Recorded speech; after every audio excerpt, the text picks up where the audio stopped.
Hello guys and welcome to today's video, and today I'm going to be sharing with you my best Black Ops 6 and Xbox Elite Series 2 controller settings in Season 3, because yes, Black Ops 6 Season 3 is here. Today, as of me recording this video, Verdansk will be dropping, so these settings will be useful for Call of Duty Warzone also, and I'm going to be covering all of that today, starting off with the Xbox Elite Series 2 controller settings. But if you don't have the Xbox Elite Series 2 or don't care about the Xbox Elite Series 2, there is a timestamp down below so you can skip to those all-important Black Ops 6 and Call of Duty Warzone settings for Season 3. But let's get into it. Let's talk about the Xbox Elite Series 2. As you can see, this is the button mapping. As you can see, nothing is crazy here. You know, A is A, B is B, X is X. You get the point. But most of you will be interested in, of course, the paddles. Xbox Elite Series 2 does come with 4 paddles. And it says here that obviously I've got 4 paddles mapped here, with A being down here, B being here, Y being there, and X being there. I only actually use one of these paddles. It says there's 4 paddles. I only have 1 paddle in my controller, and that is A. Now, obviously, for me, A is to map to jumping, which you'll see with my Black Ops 6 settings. But that is all I have. And it is actually a short paddle. On the screen there, it shows as a long paddle. You can put the paddles in any way or shape or order you want. All you got to make sure that for this controller is to make sure it is comfortable for you. That's all you got to do. So you can use 1 paddle, 2 paddles, 3 paddles, 4 paddles. It doesn't really matter. You can use no paddles at all if you really don't want to. But I would advise trying out as many paddles as you can, because the more paddles the better. It means less chance of your thumb coming off the thumbstick to press a button that you want to press. But for me, I only have it set to A. The rest are mapped to like where they are, but they're not actually active. I don't have a paddle in for those positions. But any questions about that, leave them down below. I will answer them as best as I can. But that is it. That is really it for the button mapping part. Next up, left stick. Nothing crazy here. Nothing to change. All I've left on is default and calculation radial. It's movement. You don't really need anything special here. You can change it to instant if you really want to have like the stick move as soon as you press it. That's up to you, but I don't think that's really important. What is important though is your right stick. You want to change this to, obviously the sensitivity curve stays default, but change the calculation to true diagonals. This will follow exactly where you place the thumbstick to the perfect T, right? You will be able to aim so precisely with this calculation true diagonals. Make sure you change it and thank me later, because trust me, this controller is absolutely amazing with this setting, and is one of the parts of the controller that sets it apart from others. There are some other controllers that do have this. I believe the PS5 Pro controller might have this, but me personally, I do believe the Xbox Elite Series 2 is so much better in this regard, and the true diagonals calculation just makes this controller so precise and so accurate. It's fantastic. Definitely try it out. Whilst we're on the thumbsticks though, let's talk about the other things that you can't see, and I unfortunately don't have a hand cam to do this, but if you've noticed, there is a metal key that comes with your Xbox Elite Series 2, or if you didn't know, there is a metal key that comes with it. You can change the stick tension of your Xbox Elite Series 2 to make it either more loose or more stiff, and what I do is I've left the left stick on default. Just want to repeat that for you guys. Left stick is on default. I do not change this. It is on the normal setting. I do not change this, but on the right stick, I have the tension set to the maximum tension. This makes it as hard as possible for me to push away with the thumbsticks, and with that little bit of resistance does make it more accurate, so you definitely want to be doing that. And then another thing to talk about with the thumbsticks that is very important, the left thumbstick is basically a normal Xbox stick, but I do use Control Freaks. Okay, I want to make that very clear. I do use Control Freaks, and it has a Galaxy Control Freak on top, which is it's just a low Control Freak, but it just has more surface area, so it doesn't really extend the stick by anything.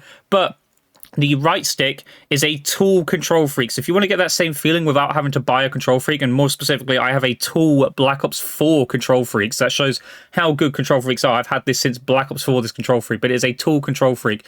If you want to get the same thing, the Xbox Elite Series 2 does come with many different sizes and variants of sticks. You could try them out and see what fits for you, but if you want to use a tool stick like myself, just use the Xbox tool stick that does come with the Xbox Elite Series 2. Next up, you got triggers, which are set to 0 to 1. The reason for this being, as I press the trigger, as you can see, as soon as I press it, that's a full press. And the same on the right side, as soon as I press it, it's a full press. So it's setting it to 0 to 1 means as soon as I press that trigger, I'm going to be aiming down sight, I'm going to be, shooting my weapon, etc. And I'll be able to have a trigger finger as well for all those semi-auto weapons. But you may also be asking, what am I doing with the actual, the tension or the trigger stop, sorry. So the trigger stops on the left side, I've got no trigger stops on. Like, I do not have it on, but as soon as I press it, it is still like I've got a trigger stop on. I am able to fully press that left trigger. But the right trigger, I do have the trigger stop on, and I do have it set to the lowest possible push. So as soon as I press it, I can't press any further. Literally, as soon as I press, that is it. I can't press the trigger any further. So left is no trigger stops, and on right, I have the maximum possible trigger stop setting on. Next up, vibration. I've always said this before. Make sure your vibration is turned off because you don't want the controller shaking around your hand whilst you're trying to aim. Trust me, it is not useful. It does not help you. Yeah, you might have that immersive feeling, but it's not useful when you're trying to get all the, go for those nuclears, get those high kill gameplays. It's not going to happen with the controller shaking around your hand like that. But finally, color. Change it to orange. Gives you more aim assist, gets you all the girls. I don't know, maybe... I'm only joking, but you can change the color if you want to. You can change the brightness and that, and make it, fit the theme of your controller if you've got a different color controller, etc. It's just a nice little function to have, but you can change the color of the Xbox symbol if you really want to. But that is everything for the Xbox Elite Series 2 segment of the video. That covers the Xbox Elite Series 2 settings that I use for Black Ops 6 and Call of Duty Warzone. They will help for both. Any questions, leave them down below, whether you want to know about purchasing an Xbox Elite Series 2, what to do, what not to do, etc. Only thing I will add to this segment that I will say is if you are planning on getting an Xbox Elite Series 2 controller and you don't have one currently, make sure you get a warranty. This controller is absolutely fantastic, but it is prone to breaking very easily. If you don't have a warranty, you're going to be out of pocket by quite a bit. But if you have a warranty, you'll be able to place this on the fly. I normally get through about 2 to 3 years with these controllers before they break on me, and it's not actually the sticks that break, it's normally the RB buttons, etc. But if you want to avoid that, having the hassle of having to pay for a new controller, definitely make sure you get a warranty for your Xbox Elite Series 2 controller. But that covers the Xbox Elite Series 2 segment of my Black Ops 6 and Call of Duty Warzone Season 3 settings. We're now going to move on to those all-important Black Ops 6 Season 3 settings. So let's cut to those all-important settings. Right, hello to those of you who have come here for the Black Ops 6 Season 3 settings, and also hello to those of you who have stayed from the Xbox Elite Series 2 part of today's video. I'm now going to be sharing my Black Ops 6 Season 3 controller settings that will be useful for both Black Ops 6 and Call of Duty Warzone. So let's try and fly through this as quick as we can. But first off, edit button layout, we've got it set to tactical. The reason for this being, B is to melee, because meleeing in this game isn't really that important. But my right stick, which means as soon as I click the stick, will slide, dive, it will do all that I need it to do when I need to do it. And obviously slide cancelling is very useful here in Black Ops 6 and Call of Duty Warzone, so definitely have it set to tactical. You can use others if you want to, you can keep it on default, but I definitely recommend going to tactical so you have your thumb on the thumbstick at all times when you're performing a slide cancel. Next up, horizontal and vertical stick sensitivity. This is more of a sort of how you feel sort of thing. Like some of you are going to prefer it slower, some are going to prefer it faster. I'd say anywhere between 1.40 and 1.80 is about where you want to be, because obviously we don't have the standard 1 to 20 anymore. It's this new 0 to 4 setting. If you're one of those crazy people who plays on 4.4, which is kind of like 2020, then go ahead. But as long as you're hitting the shots and you're comfortable, you can do that. But if you're not hitting your shots and you're missing shots and you don't feel like you're staying on target, definitely lower it down to either between 1.40 and 1.80 for both your horizontal and vertical. And I'd keep these the same as well. I wouldn't go like 1.40 here and then 1.50 here. I'd keep them about the same to have that nice consistent feeling when you're aiming. All of this stuff here doesn't really matter. This does kind of, if you're on PlayStation, I do believe this is actually quite useful to swap around. Give it a shot, see if it works for you. But on Xbox, I would not recommend swapping this around. Controller vibration, we've already explained this. Turn this off because you do not want the controller shaking around your hand. And then finally, this part, this is very important. So make sure you're getting this right because this will affect how you aim in Black Ops 6. But your stick zone. What stick zone is basically it increases or decreases the area in which like it registers input. And this is important because if you get too much stick drift, then you're going to be missing shots regardless. But if you set this to a nice min and max, you'll be able to not have any stick drift and also be able to react quickly to movement and gunfights. So left stick min I've got set to 2 and left stick max left at 99. Right stick min 5. Okay, now some of you probably like, well, why don't I have it at 2 so I can have it reacting instantly? I don't actually have any stick drift, but if I do get stick drift over time, which does happen with controllers, unless you've got those controllers with Hall effect sticks, then you can probably keep this at 2 and never have to worry about it. But over time, my controller is going to get stick drift or have more of an issue with stick drift. So if I've got it set to 2 and then eventually I get stick drift and I have to kind of bump it up over and over again because I'm getting more and more stick drift, that's going to affect my aim and I'm going to have to relearn my aim over and over again. So I'd personally say just set it to 5 and get used to having right stick min on 5 because it's a nice little number. It's not too slow and obviously it's not like a 2 where it's faster, but it's definitely good enough to go with in Black Ops 6 and Warzone 3, Call of Duty Warzone, sorry. Left trigger and right trigger, you want these responding instantly as soon as I press, so have these set to 0, 0. Next up, you're aiming. Sensitivity multiplier, I've left that all default at 1. Look inversion, don't mess around with that, just leave on standard. Again, leave it on standard. ADS transition timing, though, have this set to instant. So this is your sensitivity is being applied as soon as you aim down sight. You don't want this to be feeling odd by having it on gradual or after zoom. So have that set to instant. This doesn't really matter, but this is very important. Aim response curve type. I have it set to dynamic and I have it set to 0.65. I'd say anywhere between 0.60 and 0.70 is what you want this at. But you can mess around with this. You can also not use this curve, so you can set it back to, because this will be on 1 for default for everyone. So you can have it set to 1 and leave it like that and just have it on dynamic. But I'd say mess around with this. Go up in increments of like 0.02 or 0.05 and see how it feels for you. But I've personally, dynamic 0.65 has been the secret for me. And then custom sensitivity zoom. You can mess around with this if you want for like snipers and stuff. Obviously, you like to be able to swipe the scope a lot quicker when you're doing drag scopes and stuff. Can be useful for sniping, but I personally have left that alone. And then target aim assist, obviously make sure it's on, because you want to be having aim assist. Sprint assist, you got to make sure you're setting this correctly, have it on, and set the sprint assist delay to 0. So this means there's no delay from when you're trying to sprint. Sprint assist sideways and backwards. Most people have this on. I have this off because you don't want to be caught in a sprint whilst also having like this setting on. So when it does sprint assist sideways and sprint assist backwards, you are giving yourself a sprint, like you are sprinting. And what that means is you're not going to be able to aim down sight as quick as possible because of this. So personally, I have these both set to off. You can have them on if you really want to, but I personally think they should have them off. Mantle assist, I have this completely off. You do not want to be mantling randomly in gunfights. Same with crouch assist, you don't need this. Corner slice, I don't really notice it too much. I've just left it on. It hasn't done anything bad. It hasn't done anything good. This is important at the moment because this is actually a broken setting. I normally use hybrid, but it is currently broken this season. So it is more delayed. It also doesn't allow you to dive correctly, I believe, with hybrid. So I've got it set to slide only for now. But when they do fix it, definitely change it to hybrid. That is definitely the better setting. But for now, I've got it on slide only so I can perform those slide cancels. Automatic airborne mantle, I've got that set to off. Sprint so I've got set to off. Slide maintain sprint, I've got on. And the rest of this doesn't really matter.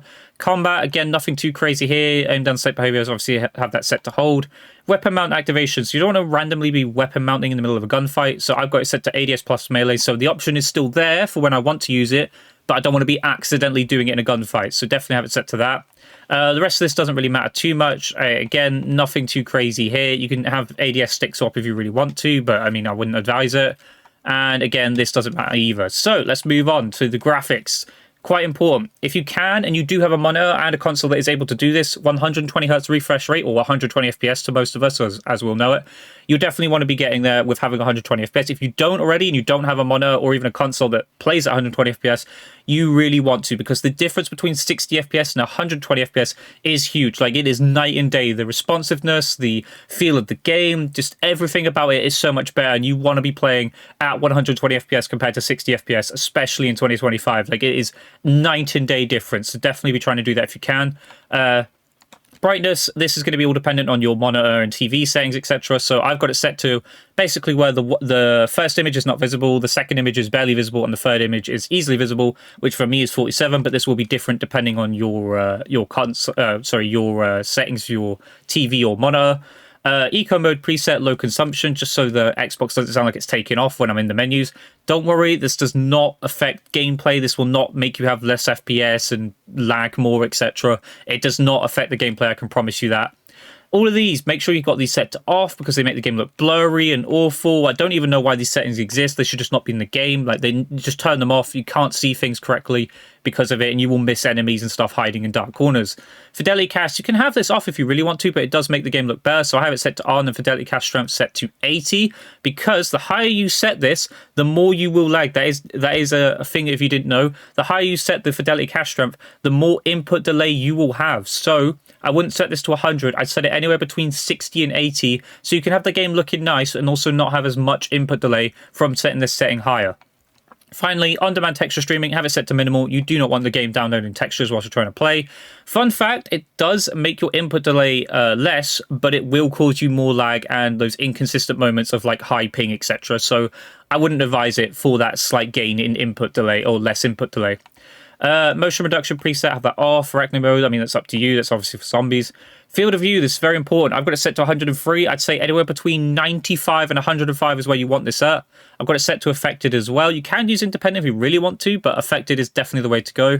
Weapon field of view, the wide. I definitely recommend putting this to wide. The reason for that being, it gives you less visual recoil. So it doesn't give you less recoil, but the appearance of your weapon's actual recoil is far less drastic than having it set to the default, I believe, of narrow or just default. Those two will give you more visual, like, weapon recall. Wide gives you as less weapon visual recall as possible, so definitely have it set to wide. And then this doesn't really matter too much. Oh, actually, this does. Set this to least. This means the screen won't be shaking around as much when, like, say, explosions are going off or kill streak's been calling, etc. You want to have this set to least so that it's not affecting your aim. Inverted flashbang, you can have this off or on. It really depends on whether you want it on or not. And then finally, we're moving on to the audio. So the audio is nothing too crazy. Some people have asked me quite a few times about my sound settings. I don't actually really sound horror in this game because it's just, I don't know, I don't feel like there's a necessary need to it. But if you want to, this is what I use. 100, 0, 30, 100, 0. That's my settings. Enhanced headphone mode I have on. This here, do not pay for this, okay? It's not worth it. It does not make the game game-changing difference. Audio makes this headphone bass boost. And then mono audio I've got set to off. Don't really need that at all. This you can configure if you really want to, but I haven't personally messed around with that at all. Reduce tinnitus sound I've put on, and then hit marker preset is set to default. And then finally, we move on to the interface. This is the last part. So we've got server latency and packet loss. Set these to on so that you can tell whether the server you're on, both in Black Ops 6 and Call of Duty Warzone, is lagging or you're experiencing some sort of connection issue. You can see that you're having that connection issue and then just leave the game promptly or find out if you've got an issue going on with your internet currently. Have these on so you can see that. Readability, nothing too crazy here. It's all just text and stuff. But color customization, this is important. This will make your game look visually better.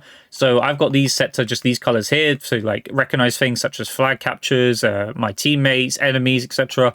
You can mess around with these and change the colors to what you want them to. Same with your squad color members, colors, sorry. And then color filter though, this is important. I'd set it to color filter 2.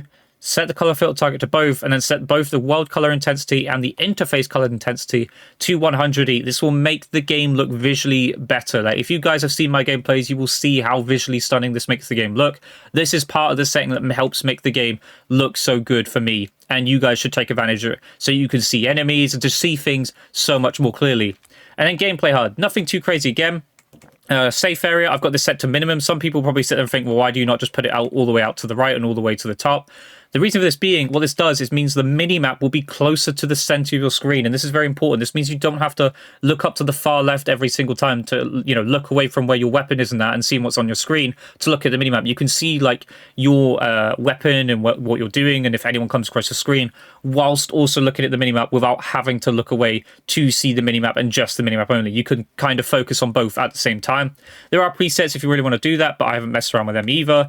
Minimap, have that set to square. As you can see, square has more area than round, so you'll get more knowledge of the map. Definitely want to have that on. Minimap rotation on as well, so you can kind of see where you're going, etc. I've got the radar and compass type off. Doesn't really matter, doesn't really do anything. In-game text chat for all those rage messages. Crosshairs, I've got this set to on. I've got the dot on as well because it's very useful for placement. So you're going around corners and stuff, and you can keep your dot kind of where you expect an enemy. Make sure you're using the dot to kind of understand and place it where you think an enemy will be. It's very useful. I have it set to default on and then 100. I have the crosshair color to green. Some of you will probably set it to blue or something. Basically, make sure it's a color that you can see against other backgrounds. I know green kind of goes against green on like grasses and stuff, but for some reason, green seems to work very well for me. So I've went with green for this, but you can change it to whatever you want to. And then also, we've got these visuals. You want to see that you get hit markers, of course, and whether or not you're getting the final hit marker, etc. is very useful. And then they've got all this down here set to 100. But that is it. That is everything for Season 3, my Black Ops 6 Season 3 settings and my Xbox Elite Series 2 Season 3 settings will be useful for Black Ops 6 multiplayer and Call of Duty Warzone. In fact, actually, we'll go over one last thing. If you guys didn't know, I did make a video about it anyway, but I'll cover it in this video as well. If you didn't know, you can now change your crossplay settings. This is very important for multiplayer, of course, and can be used for Warzone, but only in rank play. As you can see, you can change the setting to off, console only, and on. One thing I'll make you aware of, though, this setting does have the tendency to sometimes turn itself back on, so go to on or on console only. I've got it set to off for now, just to play with Xbox only so far, but every time I've had it on console only, it does sometimes switch back to on, so be warned, this setting is available, but it does break sometimes and might not work correctly until Treyarch fixes this. But that is everything now. That is Black Ops 6 Season 3 settings for both Black Ops 6 and Call of Duty Warzone, and my Xbox Elite Series 2 Season 3 settings for Black Ops 6. Anything you guys want to know, let me know down below in the comments. I will try and answer your questions as best I possibly can, whether it comes to Black Ops 6 Season 3 settings or my Xbox Elite Series 2 settings. Leave a comment down below. I will answer your questions as best I possibly can. But I hope you guys enjoyed today's video. If you did, leave a comment, leave a like, subscribe notifications on. I'll catch you guys in the next video. Goodbye.